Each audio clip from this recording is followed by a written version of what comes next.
Hello. So it's been about a week, which we know means another top 20 list. And this time I'm going to be talking about my top 20 favorite comics and graphic novels.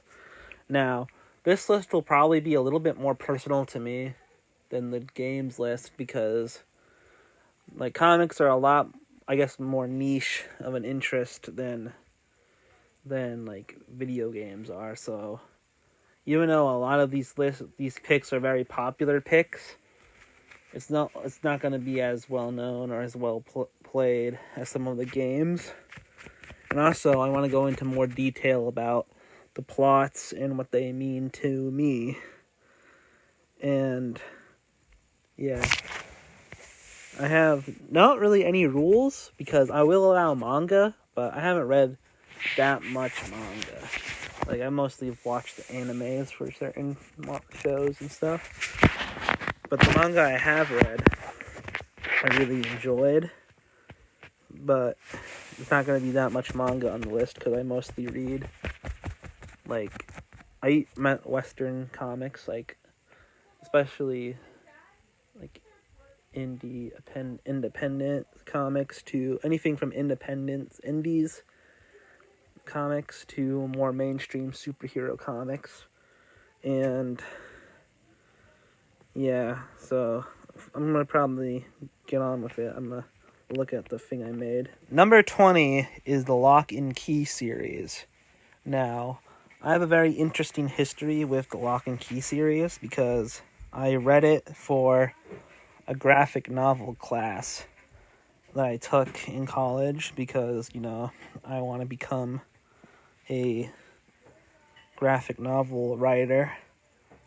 And so I started to take the class so I can further study and test out ideas and study the craft of making comics, And usually most of the books that I had to read for my class, some of them are good. It's usually hit or miss with the class.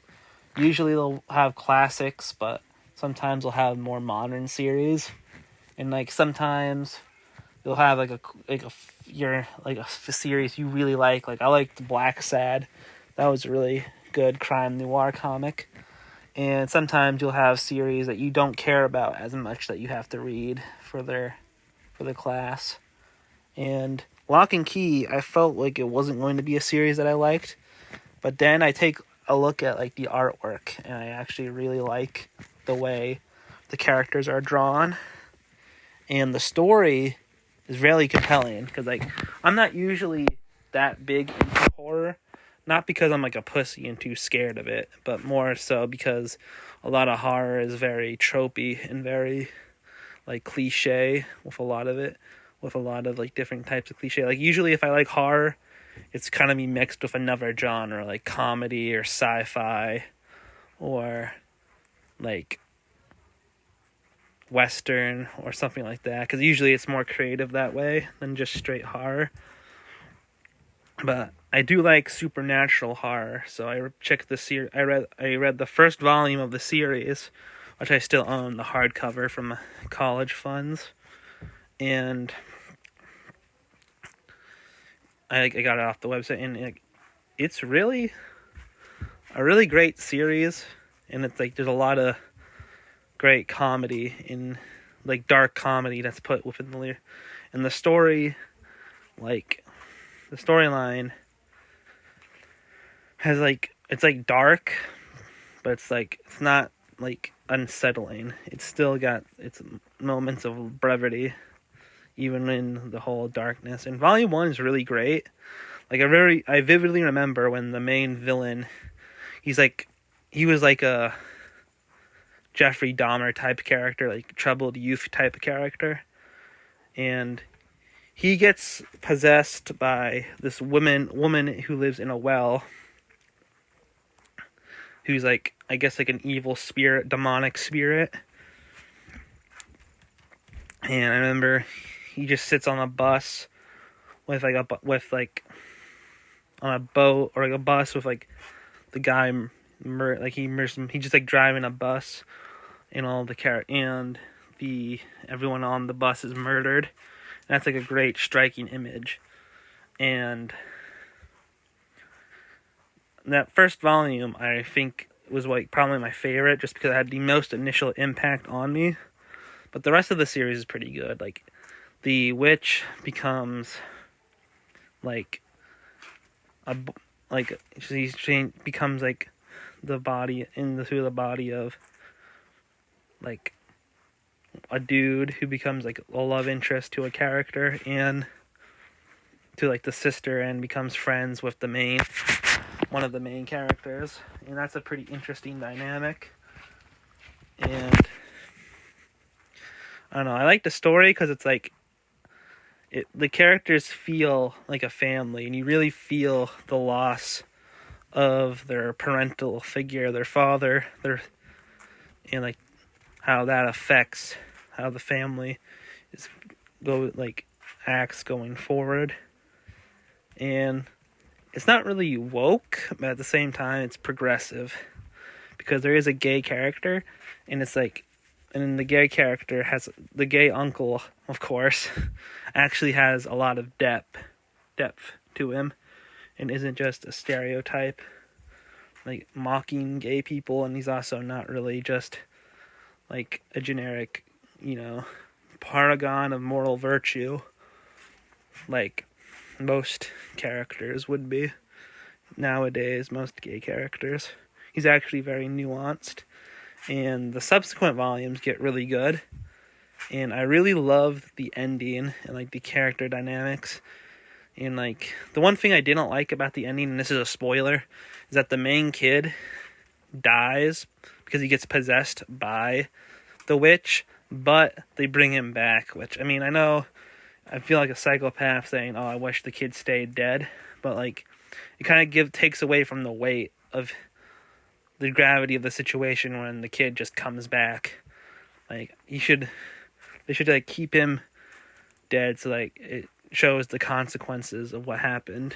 And, like, it was he who set the events into motion, And it's like, it makes it tragic because he was just a kid who didn't know any better. And yeah, I also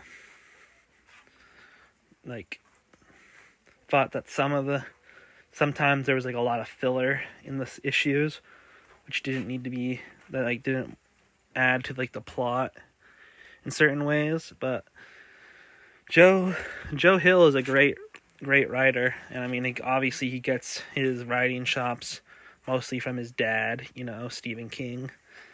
And I don't really want to. I've never really read a Stephen King book, but I don't really want to compare the two because I want him to stand on his own. But Joe Hill is like, he lives up to his dad's legacy, I'll say that.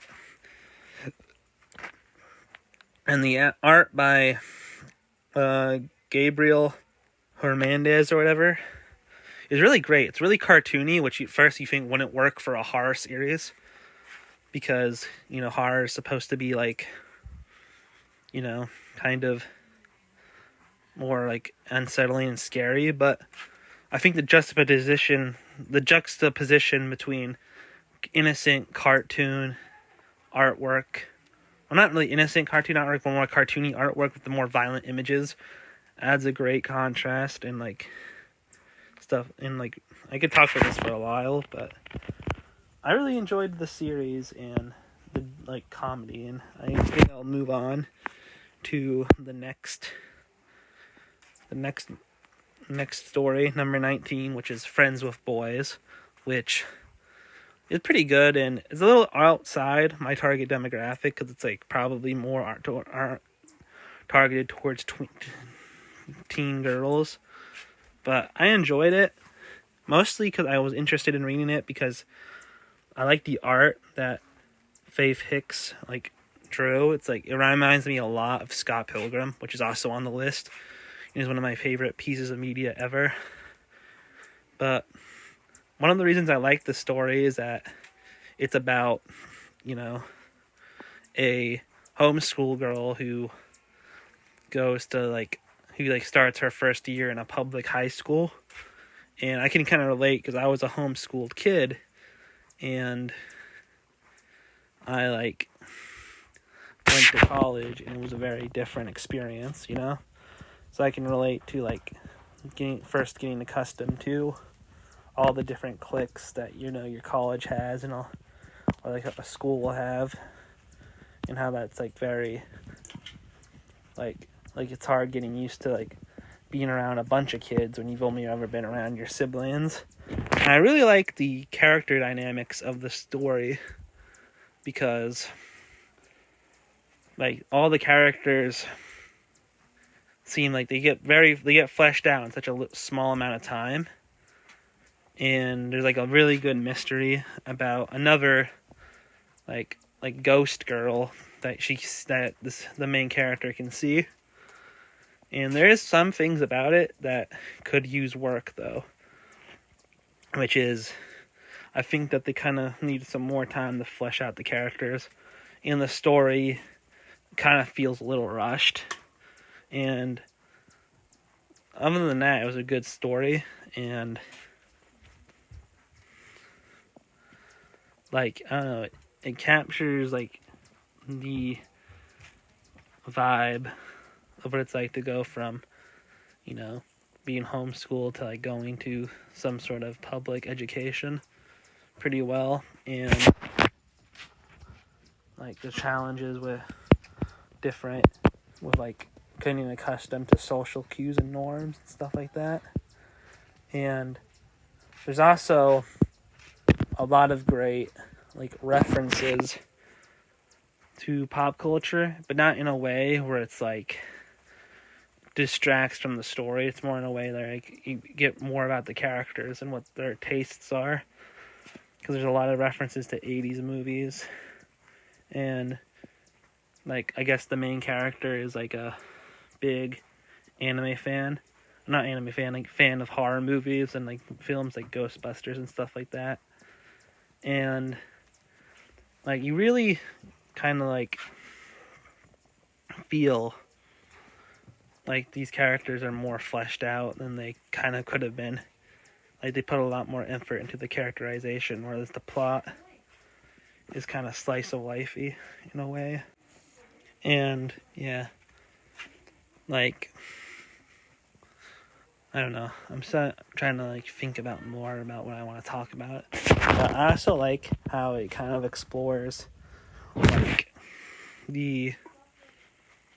it kind of explores the fallout of like losing a parent, which is another thing that Lock and Key had, where it's like, you know, you kind of see the whole that not having a mother leads to like in these kids' lives, and you get to see like their bonds get reconnected.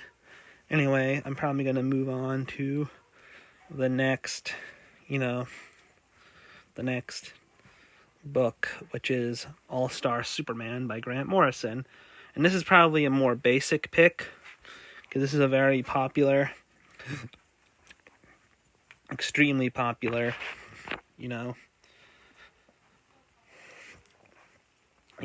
series by DC, which is a Superman, an extremely popular character. And Grant Morrison, I don't think there's much that I can say about him, but, well, them, I don't want to be, like, politically incorrect and get canceled, but, like, they are probably my favorite writer in, like, comics, like, that works in comics. I don't know, their stories are just so multi-layered and so, like, strange that I really just love, like, the way they write characters. Like, especially pre-established characters like Batman or Superman, because they take, like, a character that has existed for 50, 60, 70 years, or, like, 80 years, and they take their continuity and all the crazy shit that happens in their continuity and somehow make it all make sense. Which I want to read the Grant Morrison Batman run for that reason, because that's what he does. Well, they do for Batman, and that's kind of what they do with Superman here. they take a story which has been done a bunch of times, the last Superman story or the death of Superman, but they actually make it work in a more like emotionally impactful way than the original Death of Superman story did in the 90s, where that was just a big dumb action story. This is more of like a character piece, like an exploration of the character, like a character study, where Superman gets infected with basically space cancer from the sun, and he tries to make the most out of his time while he tries to make the most out of his time while he is dying.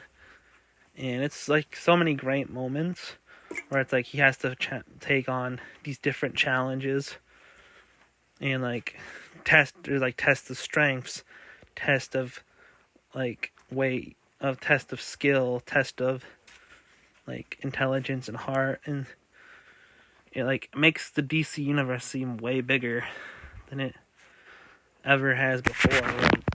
Where he's traveling to like the Bizarro world. He's making universes out of his pocket. Like he's making pocket universes. He's meeting alternate versions of himself or his descendants from the future. And there's a really great scenes where he's like rescuing a girl from suicide, or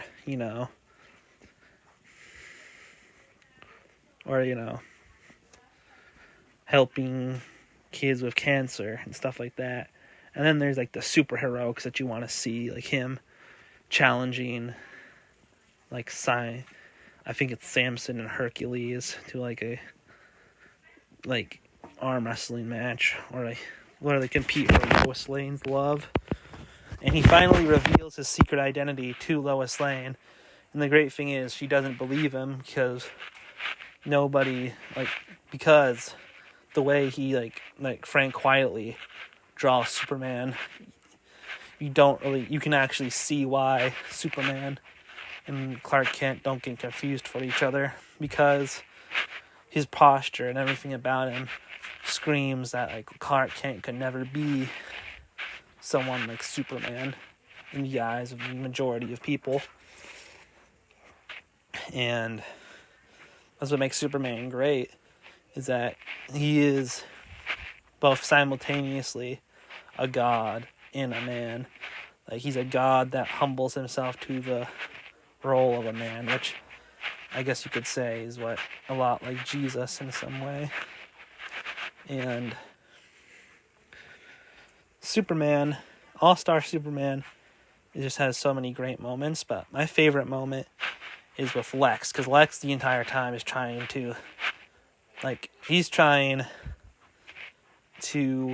he also was diagnosed with cancer, like kryptonite cancer, and he's been trying to find a way to defeat Superman once and for all.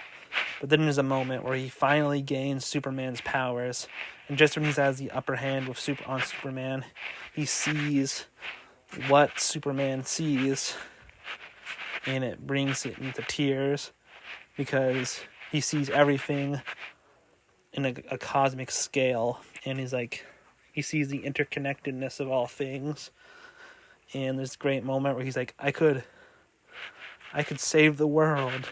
And Superman says, well, if it really mattered to you, you could have saved the world at any point. Because, he's rich. He's a rich, CEO. He has the power and resources to, change the world for the better, but he never does. Which is why he hates Superman, because Superman's actually making a difference in the world. And that's kind of like how a lot of CEOs are like. They think they can save the world, but they never do anything to actually make a change. And this story kind of I don't know, I feel like I read it at the right moment. I was like,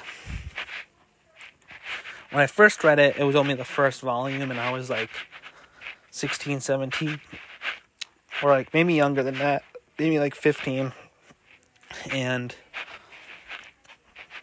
it was very, uplifting for me because I was struggling a lot with depression and stuff like that, and, stuff, and like other things during that time, and I don't know, something about Superman, remaining hopeful even in a tragic situation really spoke to me, because I never really cared for Superman in the past. I never cared for Superman in the past, but this made me really like Superman as a character.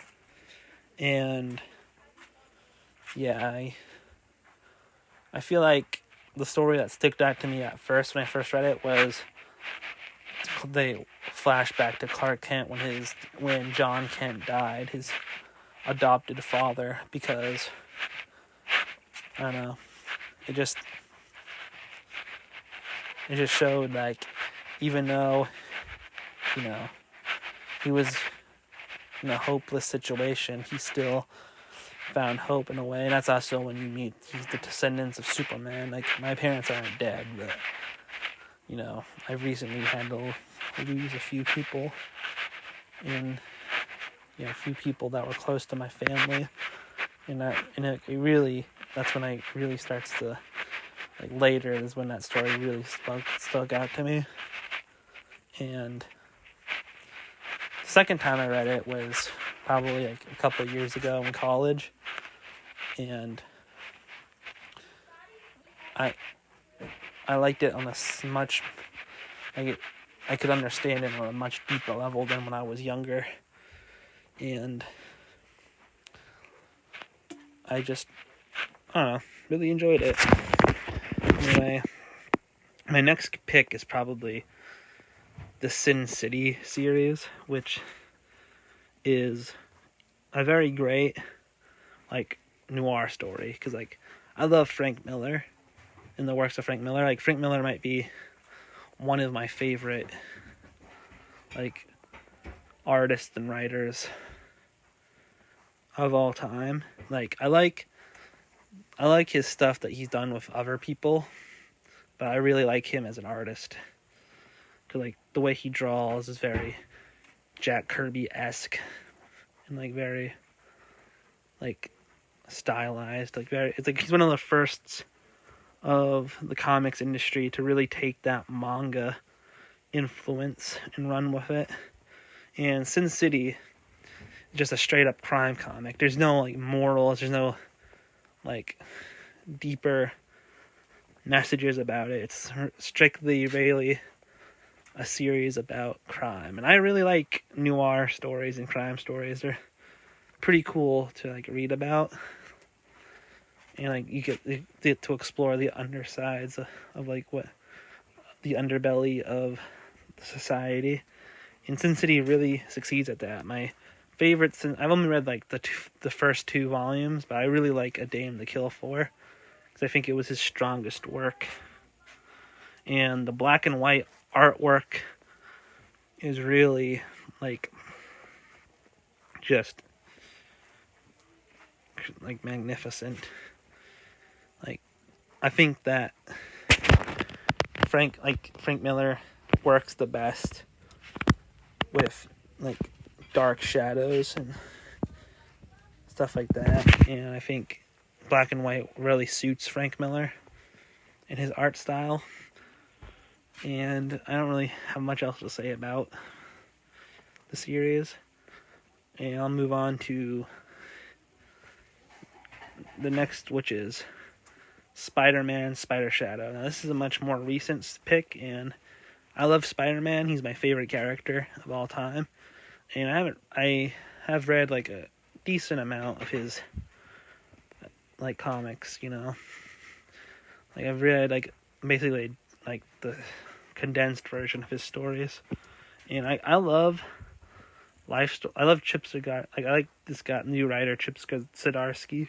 He's really good at writing like characters, and his life storyline is good, but I feel like it's kind of rushed a little bit because he's condensing like 5, maybe like 6 decades of worth of history into like a 4-issue or like 5-issue miniseries. So a lot of the finer details kind of get lost. And yeah, my iPad's about to die, so I'll have to charge it, and I'll continue with the story later. So yeah, I'm back after a couple of days now to talk about Spider-Man life story. And it's like, I like Chip Zdarsky's run, as I said, and like I like his like the way he writes Spider-Man. And as good as life story was, it kind of like you knew how the events were going to play out, because if you know anything about Spider-Man history, then you kind of already knew the basic premise of this miniseries. And also, it kind of rushed through the decades, because it was like each issue represented a decade. Well, I kind of wanted to see what he would do, telling a more structured, traditional story, but like more of a fun what-if story. And Spider Shadow is a very interesting twist on the black suit saga that we've all come accustomed to over the years. And I think what I like about it was that it kind of made it like a believable. It didn't really seem like it was kind of like a believable twist changing of Spider-Man's personality, whereas in most media it makes it seem like, oh, he just flips on a dime because of the symbiote, but really in the original comics he didn't become more aggressive because of the symbiote. He just became more aggressive because he was tired, because of the suit. Like the suit was like, you know, the suit was like using his body while he was asleep to fight crime, and that's the reason he got rid of the suit, not because it was making him more aggressive. And this actually makes it seem like, oh, yeah, the suit, if he didn't get rid of the suit, it would have, like, I don't know, it like plays on the idea of the mainstream, what most people think of like the suit making him aggressive, but it does it in a way where it actually seems like, yeah, it makes sense why the suit would make him more aggressive. And like, it's just cool to see like him, you know, it's just cool to see Spider-Man like go all out and just kill his villains, even if it's just a what if, because it's like, it shows how powerful Spider-Man actually is and how dangerous of a motherfucker he actually is if he like didn't hold back. So like, it's like a cool premise twist on the story, and I'm probably gonna reread it like sometime later, just so I can like fully like articulate my points and like make a post about it. Anyway, yeah, that's all I really have to say about Spider Shadow. And let's get on to the next pick. Yeah, next up is the Sandman series. Now, I'm only going to put the volume 2, the Dollhouse, on the list, because I haven't read all of the Sandman yet, and I want to get more into it, so I have more volumes to read. But I wanted to get into the Sandman because I heard it was a very, you know, like critically acclaimed must-read series. So I read the first volume, and the first volume is good. Like, I love the art by Sam Keefe, but it's not his finest work, but it didn't really get to me. It didn't really hook me in any particular way. It's like, it wasn't until like the last issue of that volume that I really got hooked. Like, there were some good stories, like some crime, mystery, horror stories and stuff like that, But yeah, you can definitely tell he's still trying to find his like voice in the DC universe or whatever. And I do like some of the things in that first volume. Like I do like the story. I like the serial killer who like who's like all these people are trapped in like a this diner with this like serial killer. That was pretty interesting story. And yeah, stuff like that. And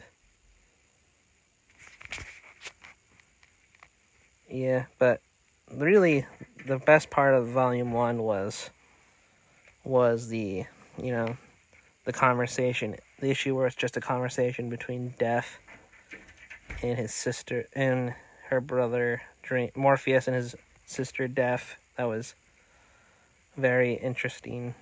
And like Neil Gaiman kind of is a genius to personify Death as a bubbly goth girl. That's pretty ingenious, I would say. Anyway, volume 2 is where I think it starts to really get good, and he starts to shed that superhero influence a little bit, where it's like this volume really leans into the horror elements. Like when I think about, because I just read this like a week ago and it's still fresh in my mind, but I think there's so many like great stories and like trippy visuals in this volume. Like there's like stuff that's like horror, there's stuff that's like literary, there's stuff like almost every genre is represented in this series, and that's pretty cool. But this volume focuses mostly on horror, as it was about a girl who's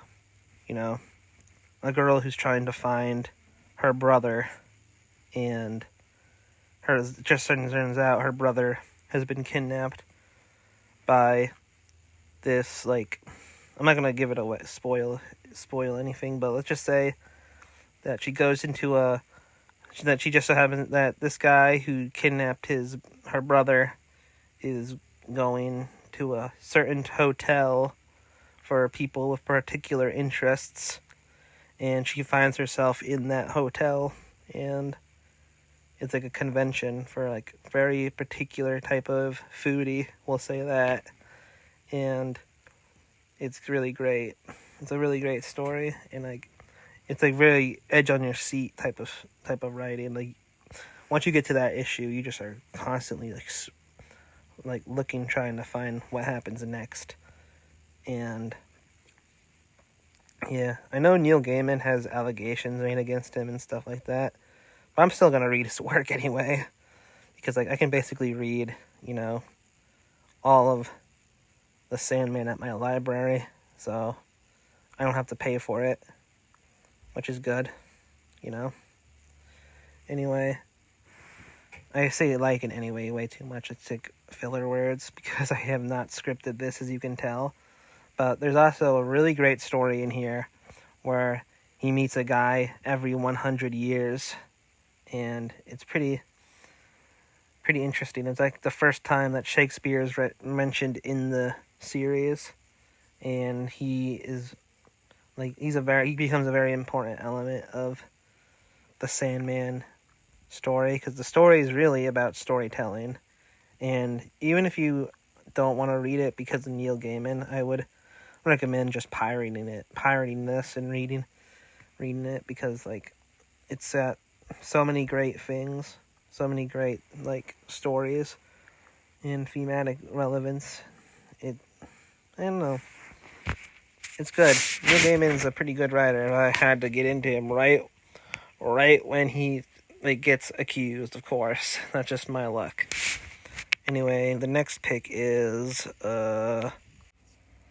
Day Tripper, which I like this comic a lot. It was recommended to me online, which I think is how most people discovered it, is through online like YouTube recommendations.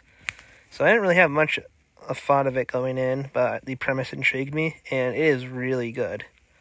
It's not really much of a traditional plot. It's more of the life of a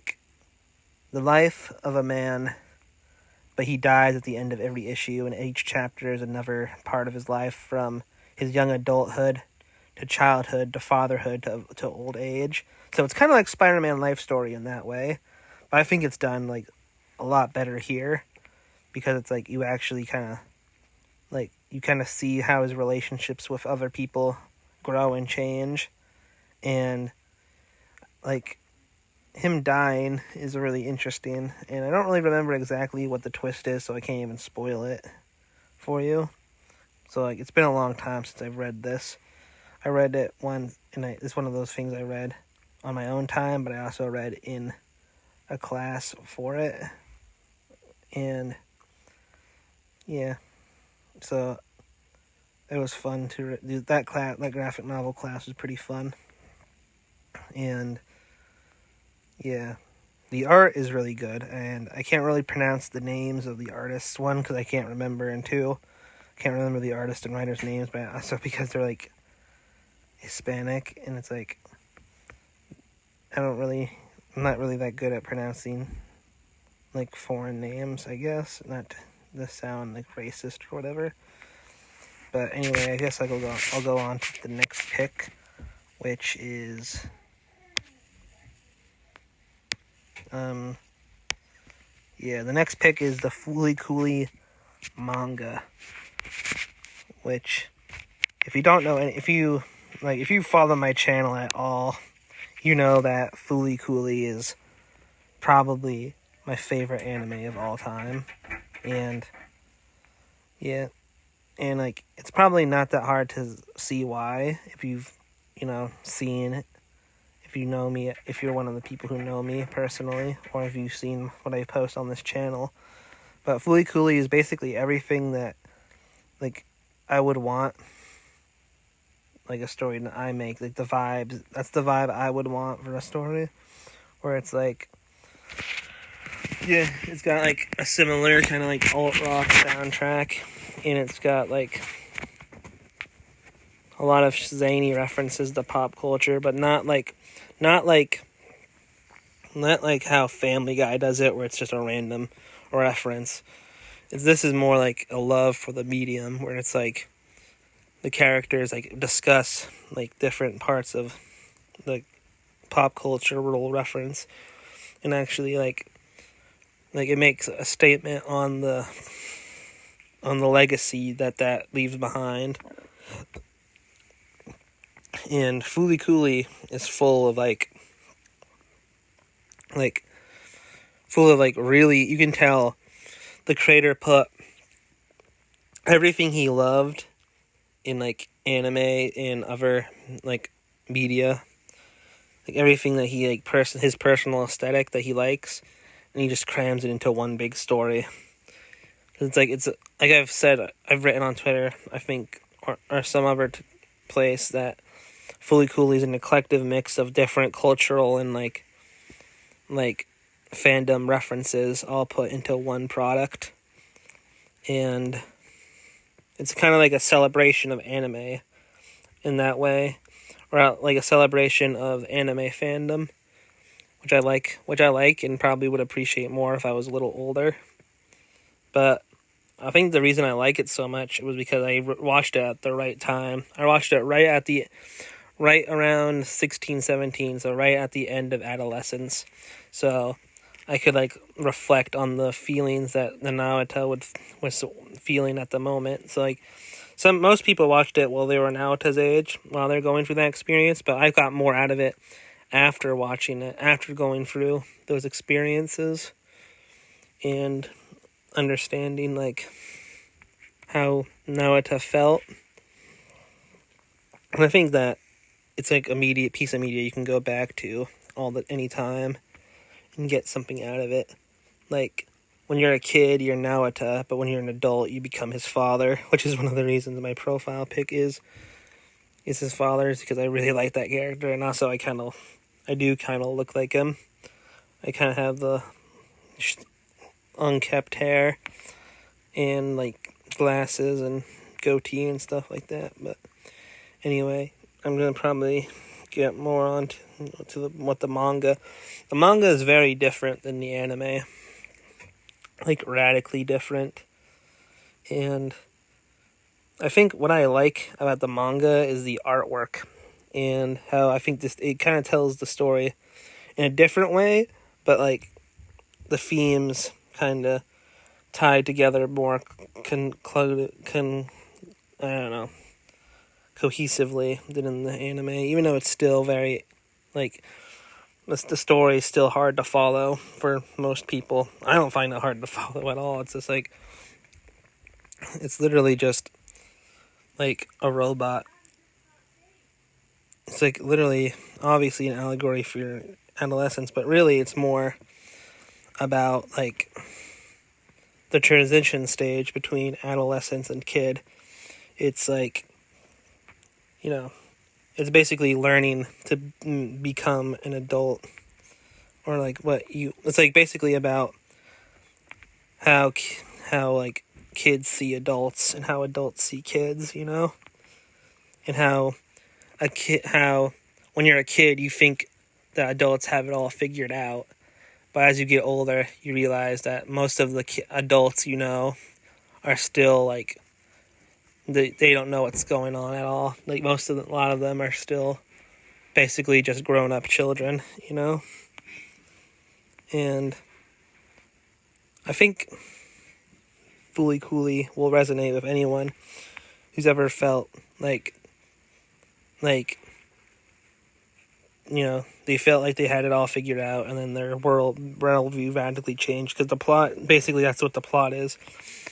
Is like a boy who meets like an alien woman who changes the very world he lives in changes the very fabric of his life, and it also has to do with, you know, space, like summoning space robots out of his head that will summon a space pirate called Agnemus, who Haruko wants to steal his power from. So I mean, it's kind of probably a little out of the ordinary, but it's not that hard to understand, I think. It's not that hard to comprehend, in my opinion. And the art is really good. Like, I want to follow the artist because he has another manga series that I'd want to read. And, yeah.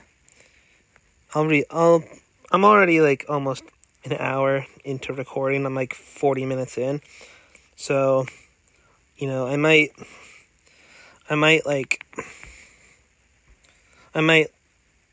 make a part 2 to this so that I can, you know, more easily gather my thoughts and,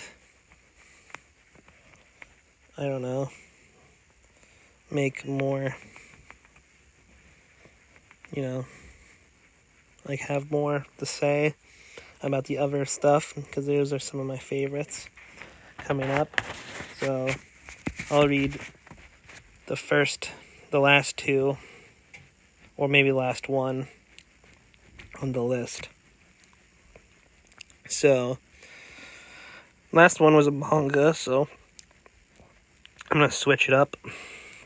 And I'm going to talk about a graphic novel again.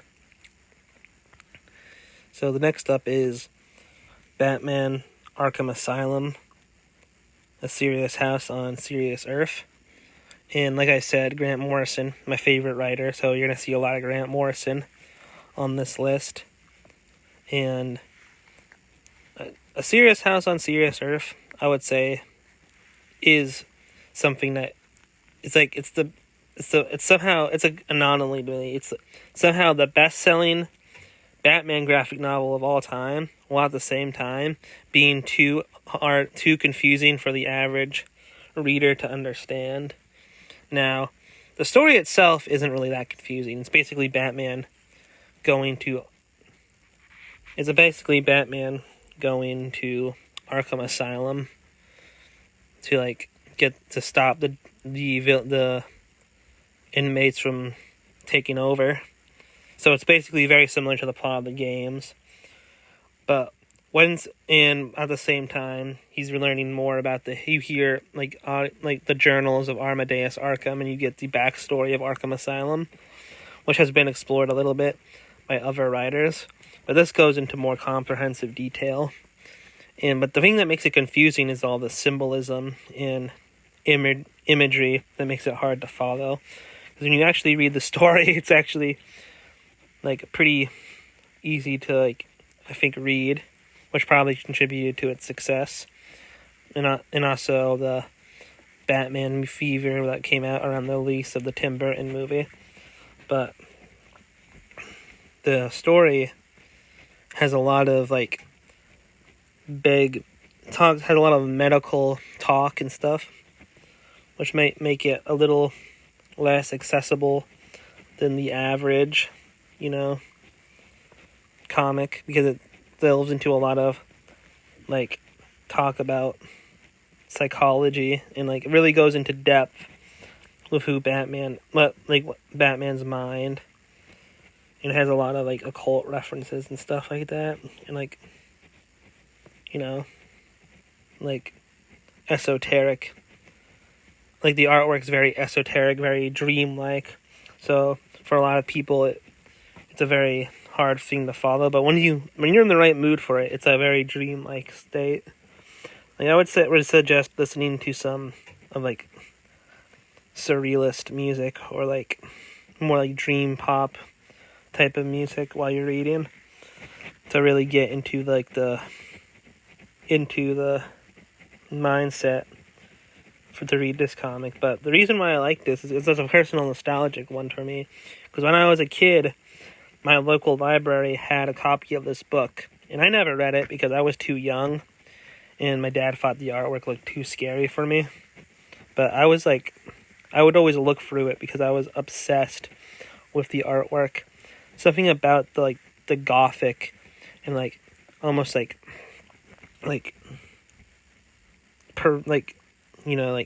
scary. It's taking the character Batman. The artwork took Batman and made it I'm not say perverse. That's the wrong word, but made it so more horrific. Turned it into something that would be that would scare children.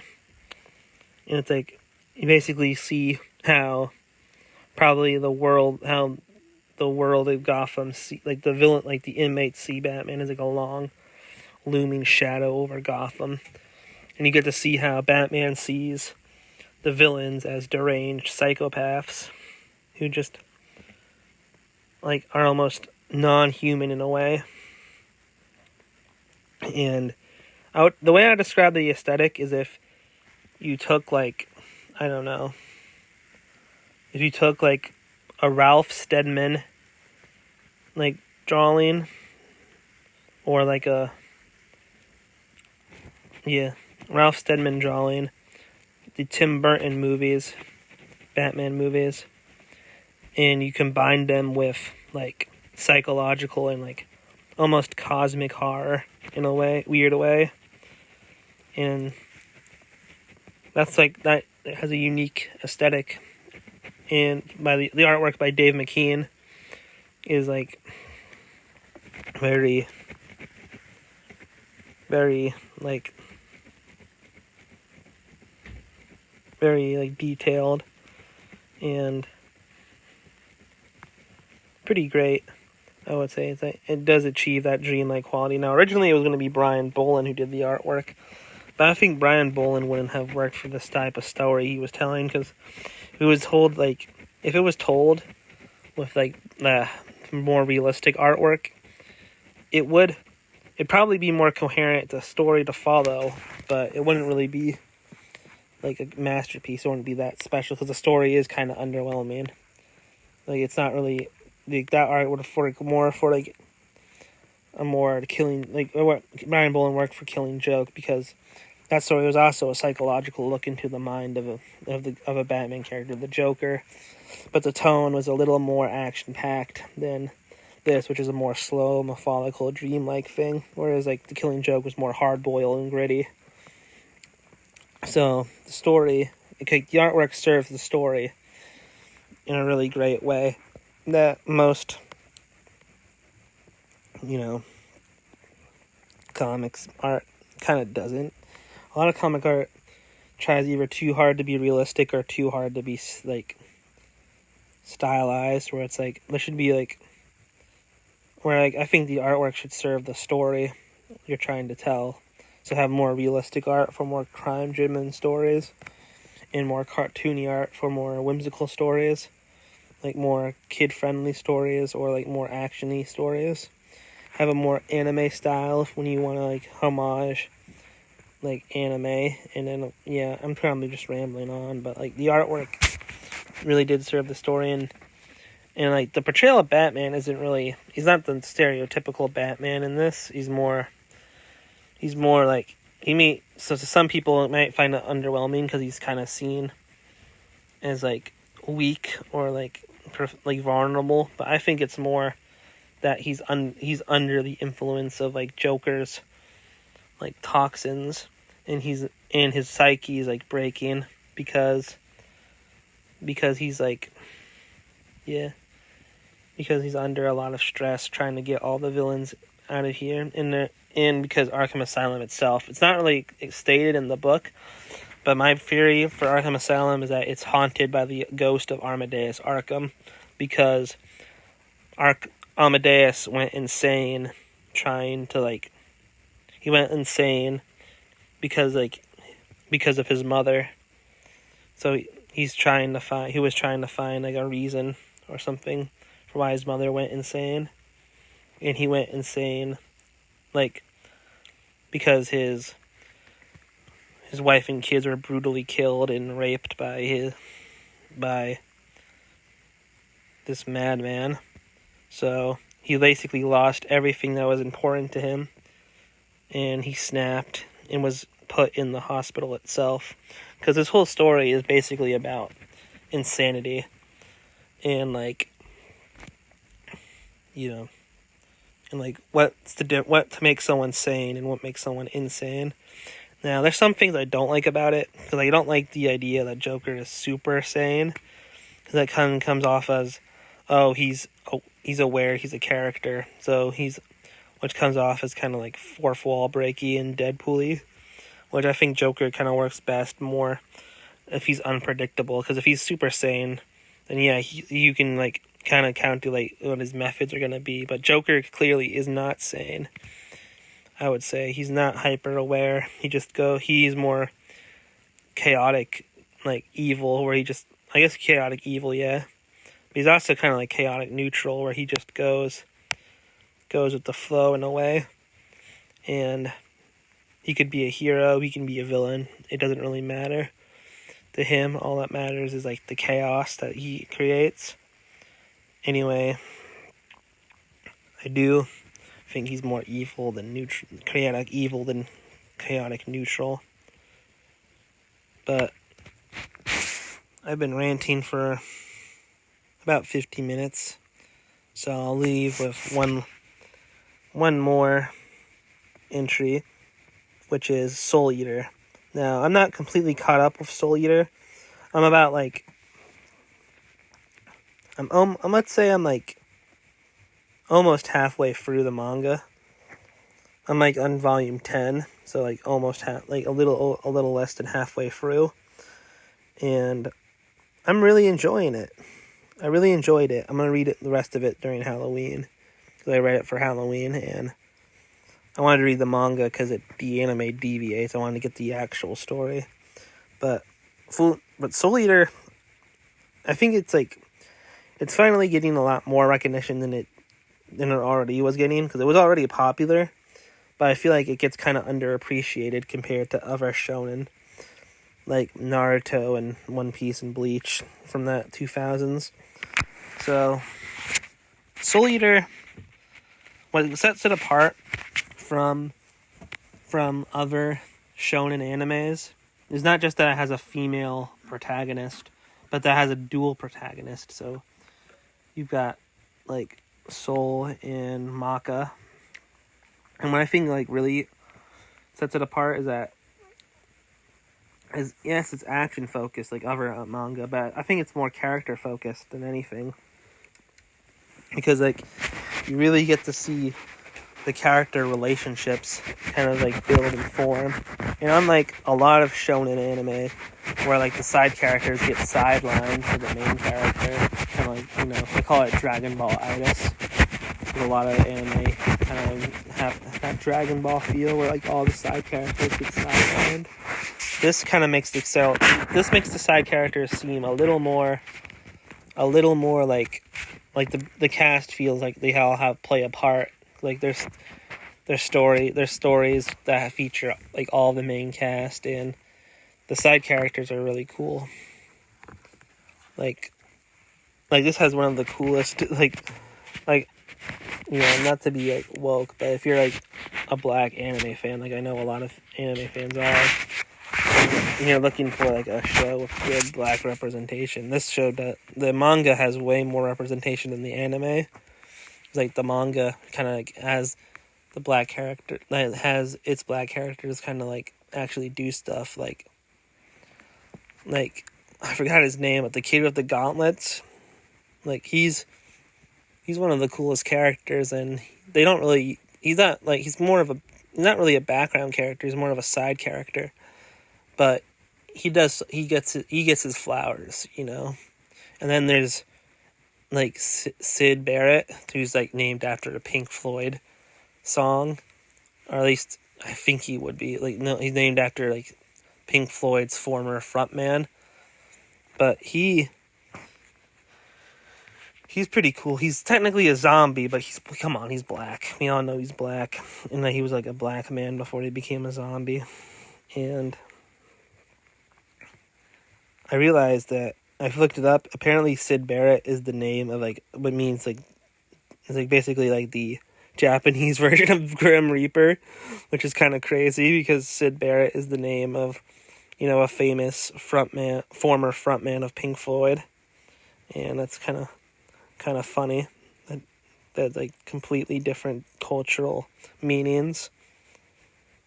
And yeah, the artwork, I really love the artwork, and like it's kind of rough in the first volume, but I think it gets better.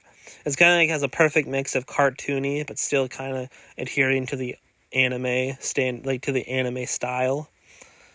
And like the Halloween aesthetic is the reason I wanted to read it, because it's like this is like peak Halloween like aesthetics like for anime. There's not a lot of like, it's like peak gothic anime.